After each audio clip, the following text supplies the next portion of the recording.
दोस्तों नमस्कार।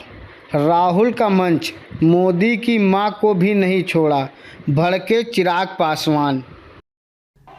दिक्कत तो इसी बात की है ना कि जिस भाषा का ये लोग इस्तेमाल करते हैं, राजनीति में मतभेद होंगे और वो स्वाभाविक हैं। और भारत जैसे लोकतंत्र में जहाँ पे इतनी विविधताएं हैं, जहाँ पे इतने राजनीतिक दल हैं, हर किसी का अपना पक्ष होगा, हर किसी का अपना मत होगा।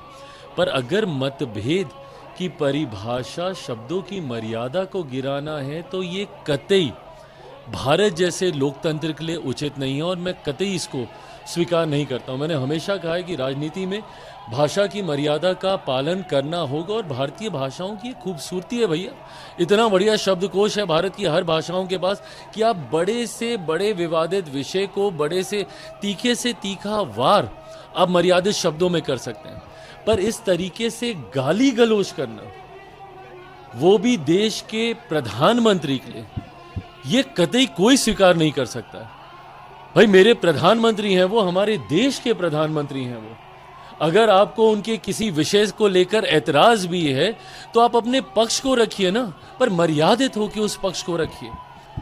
आप हमारी नीतियों को लेकर हमें घेरने का काम कीजिए, आप हमारे कार्यों को लेकर हमें घेरने का काम कीजिए, पर ये कौन सी परंपरा की शुरुआत है कि आप गाली गलौज करेंगे? इसको कतई कहीं नहीं स्वीकार किया जा सकता। और कांग्रेस जैसी पार्टी जो कि देश की सबसे पुरानी पार्टियों में से एक है, कांग्रेस जैसी पार्टियों के रहते हुए इस तरीके की भाषा का इस्तेमाल किया जा रहा है। और किस तरीके का गाली गलौज, मतलब ये गली में नुक्कड़ के गुंडे ऐसी भाषा का इस्तेमाल नहीं करते। और ये वही चलन है, ये वही परंपरा है राष्ट्रीय जनता दल जैसी पार्टियों की, जिसकी वजह से 90 के दशक से बिहार जो हमारा बदनाम हुआ है, आज तक हम लोग अपने उस खोए हुए गौरव स्वाभिमान की हम लोग लड़ाई लड़ रहे हैं। राष्ट्रीय जनता दल जैसी पार्टियों ने जिस तरीके से 90 के दशक से बिहार को बदनाम करने का काम किया, यही बोलचाल की वजह से, इसी तरीके की कार्यशैली की वजह से। सोचिए, ये इनके कार्यकर्ता हैं जो प्रधानमंत्री के लिए मां बहन की गालियों का इस्तेमाल कर रहे हैं। ये कार्यकर्ता हैं कि ये गुंडे हैं आपके भैया।